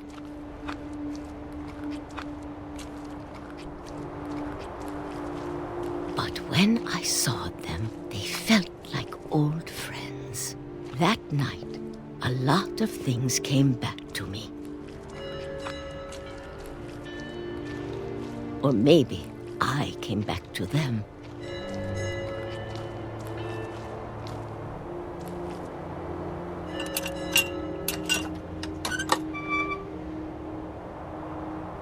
Things I can't explain, but that I need you to try and... Edith, what are you doing in here? It's mine. Edith! Mom, you're gonna rip it! Let go! I kicked and screamed, but Mom dragged me to the car. I never saw Great-Grandma Edie again. The next morning, the van came to pick her up, but she was already gone. After that, we moved around a lot.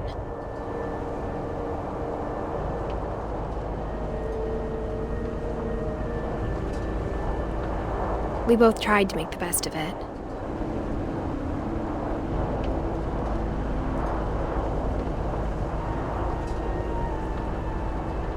A few years went by.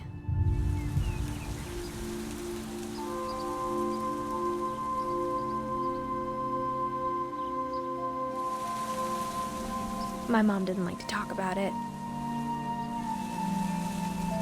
but she started getting sick a lot.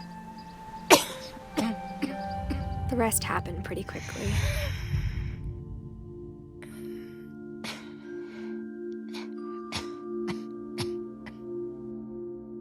She got better for a while,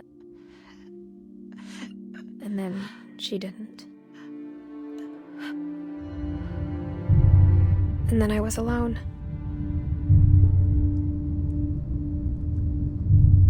The last Finch left alive.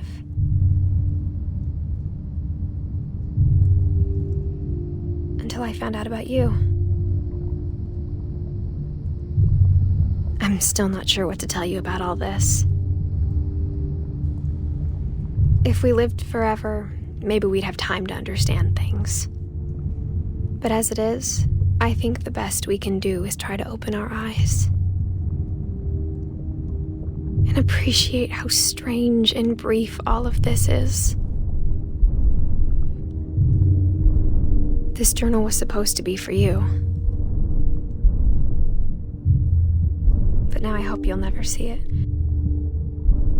I just want to meet you and tell you all these stories myself. But I guess if you're reading this now, things didn't work out that way.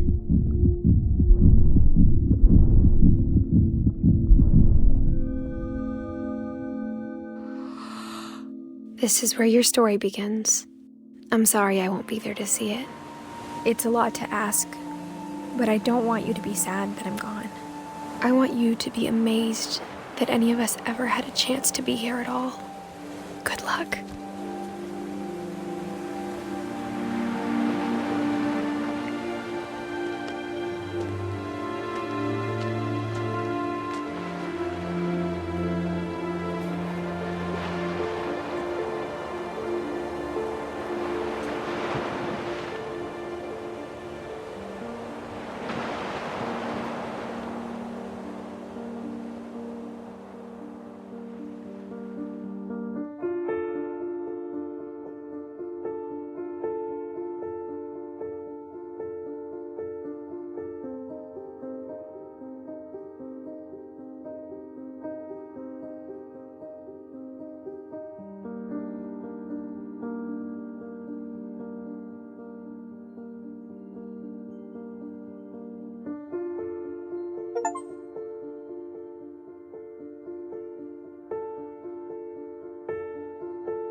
Okay. Wow. I was not expecting that to hit me in the feels that hard. Wow. That was an excellent story. Really enjoyed playing that. If you made it to the end, thanks. Thanks so much. I appreciate you guys. I hope you enjoyed it as much as I did. And I'll see you in the next one. Thanks.